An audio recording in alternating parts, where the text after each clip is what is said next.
अपने मसाइल को हल करने के लिए सब्सक्राइब करें आपके मसाइल का हल। तावीज़ लटकाना क्यों जायज़ है? हमारे अहनाफ के उलमा तावीज़ लटकाने को क्यों जायज़ कहते हैं? क्या ये किसी हदीस से साबित है? जबकि दूसरी तरफ अहले हदीस उलमा इसको शिर्क कहते हैं, जो सबसे बड़ा गुनाह है। और इसकी मजबूत दलील भी है कि हदीस में आता है कि जिसने तावीज़ लटकाया उसने शिर्क किया। शम्सुर रहमान बन्नू से जनाब शम्सुर रहमान साहब, अगर अहले हदीस उलमा कहते हैं कि तावीज़ लटकाना शिर्क है, तो जिस हदीस से वो दलील पकड़ रहे हैं ना, उसी हदीस में रुक़िया को भी शिर्क कहा गया है, यानी दम करना। हालांकि रुक़िया को अहले हदीस उलमा भी मानते हैं कि शिर्क नहीं है। तो पता ये चला कि जिस हदीस में तावीज़ लटकाने को शिर्क करार दिया है, उससे तावीज़ से शिरकिया तावीज़ मुराद है। वो तावीज़ जिसमें कुरानी आयात हों या दुआएँ हों, वो तावीज़ हदीस में दाखिल नहीं है, क्योंकि रुक़िया भी जैसे शिरकिया भी होता है और जायज़ रुक़िया, रुक़िया कहते हैं दम करना, तो रुक़िया भी जायज़ भी होता है, शिरकिया रुक़िया भी होता है। तो इसी तरह तावीज़ भी जायज़ भी होता है, शिरकिया भी होता है। तो अहले हदीस उलमा जिस हदीस से इस्तिदलाल करके हर किस्म के तावीज़ को शिर्क कह रहे हैं ना, उसी हदीस से फिर तो हर किस्म का दम दुरूद भी शिर्क हो जाएगा, हालांकि ऐसा नहीं है। तो जैसे रुक़िया की दो किस्में हैं, इसी तरह तावीज़ की भी दो किस्में हैं। और वैसे भी कॉमन सेंस की बात है कि अगर एक आदमी किसी पर्ची पे या अल्लाह मदद लिखता है, सिर्फ या अल्लाह मदद कहता है कि सिर्फ अल्लाह से मदद मांगी जाएगी, या अल्लाह मदद, और वो किसी के गले में लटका देता है, तो ये शिर्क कहाँ से हो गया? ये तो ऐन तौहीद है कि वो सिर्फ अल्लाह से मदद ना सिर्फ ज़बान से मांग रहा है, बल्कि रिटर्न में लिख के उस पर मोहर सबत कर रहा है। तो ये कॉमन सेंस के भी ख़िलाफ़ है कि हर किस्म की तावीज़ को शिर्क करार दिया जाए। बाकी तावीज़ के जवाज़ के दलाइल क्या हैं, इस पर मैं मुस्तकिल क्लिप रिकॉर्ड करवा चुका हूँ, मैं उसको अभी रिपीट नहीं करूँगा। फिर भी एक बात ज़रूर है कि ये अमल पसंदीदा नहीं है। बहरहाल ये जहन में रखें, अल्लाह से मदद मांगे ज़बान से, पर्ची लिख के लटकाने की क्या ज़रूरत है? बस ज़बान से मदद मांगे, इसकी ज़्यादा फजीलत है, दुआ की फजीलत है। जो लोग तावीज़ गंडों में पढ़ते हैं, तो वो मैंने देखा है उनका ईमान बहरहाल कमज़ोर हो जाता है और वो इसी में लगे रहते हैं। तो इसलिए हमारे उलमा भी इसकी गुंजाइश देते हैं कि अगर लोगों को तावीज़ ना दिया जाए तो वो खालिसतन फिर जाहिल पीरों के पास जाके शिरकिया तावीज़ लेना शुरू कर देते हैं, वरना ये अमल शरीयत में कोई ज़्यादा पसंदीदा नहीं है। नबी सल्लल्लाहु अलैहि वसल्लम ने फरमाया, मेरी उम्मत के 70,000 लोग ऐसे बग़ैर हिसाब किताब के जन्नत में दाखिल होंगे जो तावीज़ और रुक़िया वगैरह से बचा करते थे। तो इमाम नववी रहमहुल्लाह ने इसकी तशरीह में लिखा है कि जो जायज़ तावीज़ से भी बचते हैं वो इसमें दाखिल हैं। बहरहाल तशरीह में हदीस की इख्तिलाफ़ है। तो अल्हम्दुलिल्लाह मेरा अपना अमल ये है कि कैसी घर में बीमारी आ जाए, कुछ भी हो जाए, मैं अल्हम्दुलिल्लाह कभी पर्ची नहीं लटकाता, ना बच्चों को मैंने कभी तावीज़ लटकाने दिया है। मेरा अपना ज़ाती अमल यही है कि कोई बहुत मजबूर होगा, तावीज़ मांगेगा, तो मैं उसको लिख के दे देता हूँ, क्योंकि कमज़ोर ईमान वाले लोग हैं, तो नहीं दो तो कहीं शिरकिया तावीज़ ना ले ले जाके।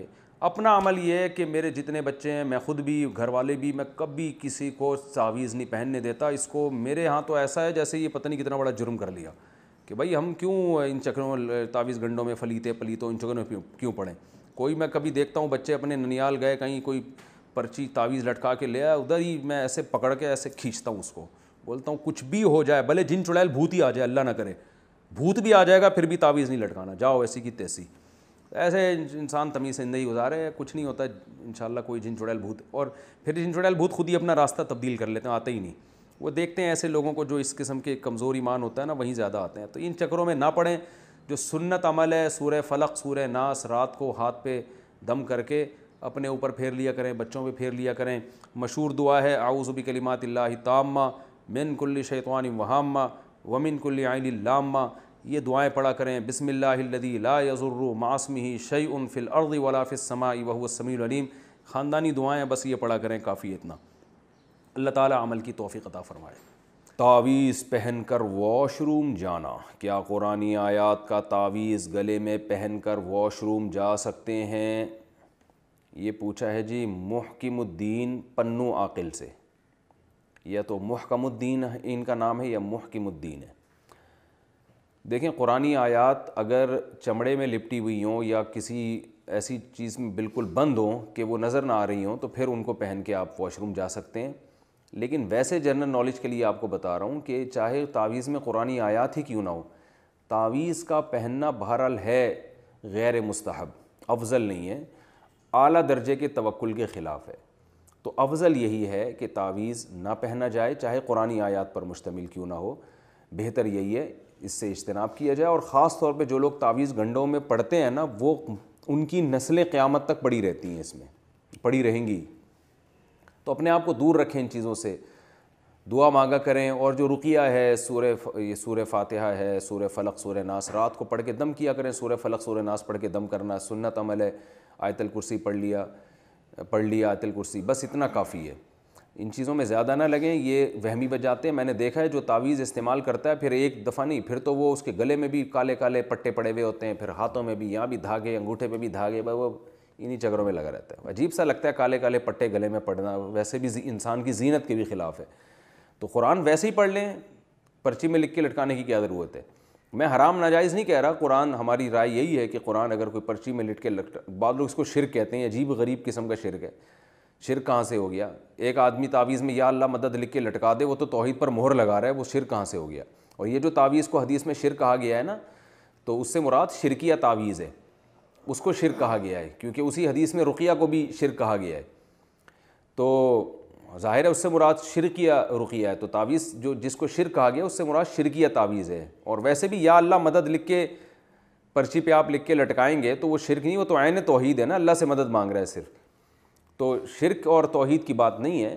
جو تعویذ لٹکانے کو شرک کہتے ہیں علی الاطلاق, وہ تو غالی ہیں, غلو کر رہے ہیں. تو شرکیہ بھی تعویذ ہوتے ہیں اور جائز تعویذ بھی ہوتے ہیں. لیکن میں ویسے ہی آپ کو مشورے کے طور پہ کہہ رہا ہوں کہ شریعت میں ان چیزوں کو پسند نہیں کیا گیا. سنت پر اکتفا کریں. آپ صلی اللہ علیہ وسلم نے, ہمیں نہیں یاد پڑتا کہ ہمارے علم میں کوئی ایسی روایت نہیں ہے جس میں آتا ہے کہ آپ نے خود تعویذ لٹکایا ہو یا حضرت حسن حسین کے لٹکایا ہو, میرے علم میں نہیں ہے. ہاں رقیہ جو سورہ فلق, سورہ ناس پڑھ کے دم کرنا, بچوں کو یہ دعا اعوذ بکلمات اللہ التامہ من کل شیطان وہامہ ومن کل عین لامہ, یہ نظر بد سے بچنے کے لیے بھی ہے, اور حشرات الارض جو کاٹ لیتے ہیں, جو موذی جانور ہوتے ہیں, ان کے شر سے بچنے کے لیے بھی ہے, اور یہ جنات کے شر سے بچنے کے لیے بھی ہے. یہ دعا ہے, یہ پڑھنی چاہیے, اور بچوں پہ پڑھ کے دم کر دیں اس کو, بس اتنا کافی ہے.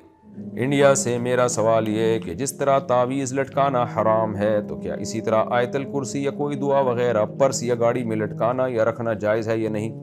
دیکھیں, شرکیہ تعویذ لٹکانا حرام ہے. اگر تعویذ میں شرکیہ الفاظ نہیں ہے, آیت الکرسی لکھی ہوئی ہے, بسم اللہ لکھی ہوئی ہے, تو وہ لٹکانا حرام نہیں ہے. البتہ شریعت میں تعویذ گنڈوں کو اور تعویذوں کو پسند نہیں کیا گیا. اللہ پہ توکل کا تقاضا یہی ہے کہ تعویذ چاہے قرآنی آیات پر ہی مشتمل ہو, وہ بھی استعمال نہ کیا جائے.